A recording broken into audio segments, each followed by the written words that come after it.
Hey Vision Chasers, it's Dr. Byrd here with another social studies lesson for you today.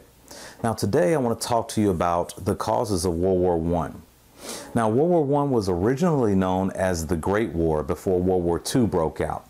And it was called the Great War because of all the countries that were involved. Over 30 countries were involved in fighting this war. Additionally, it was called the Great War because of the modern weapons that were used. And these weapons proved to be very effective death machines, as we saw over 8.5 million people lose their lives fighting this war. And also, this war was supposed to be the war to end all wars. However, we know that that wasn't the case, as we saw World War II began in 1939. Now, I'm going to teach you a simple acronym that many teachers use in order to teach the causes of World War I. And that acronym is MANIA, M-A-N-I-A. And so that first M stands for militarism. Militarism is a belief in a strong military.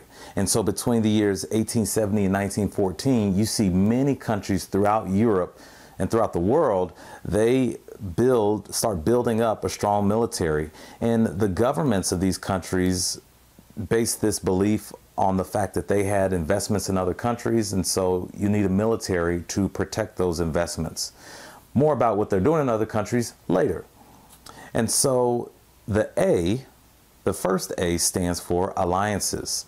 Now, with alliances, an alliance is simply an agreement between two countries to help each other if one of the countries goes to war.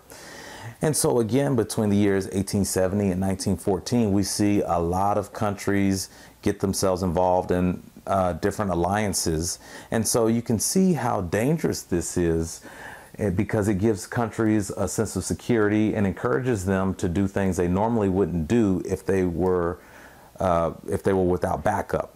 And so you could also see how this could cause a peaceful country to go to war. That's the first A. N, the N stands for nationalism. Now, nationalism is simply a sense of pride in one's country.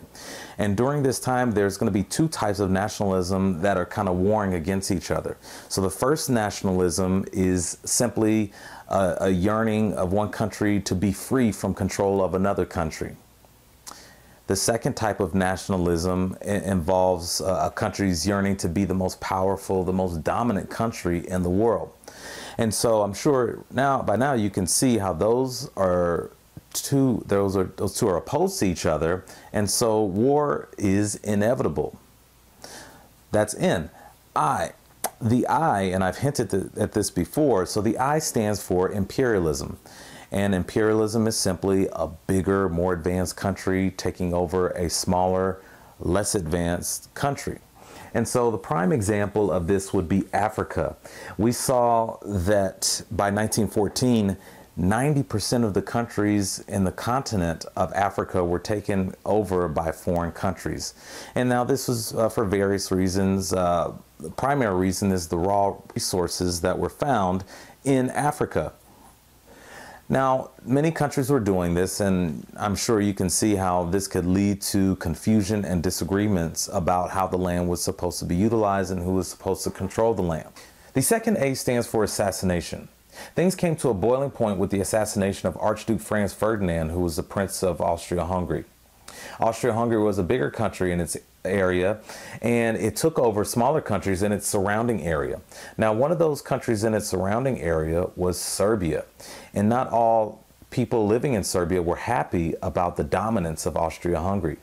Gavrilo Princip was one of them. He was from Serbia, and he wanted Serbia to have control over Sarajevo, which was controlled by Austria-Hungary at the time.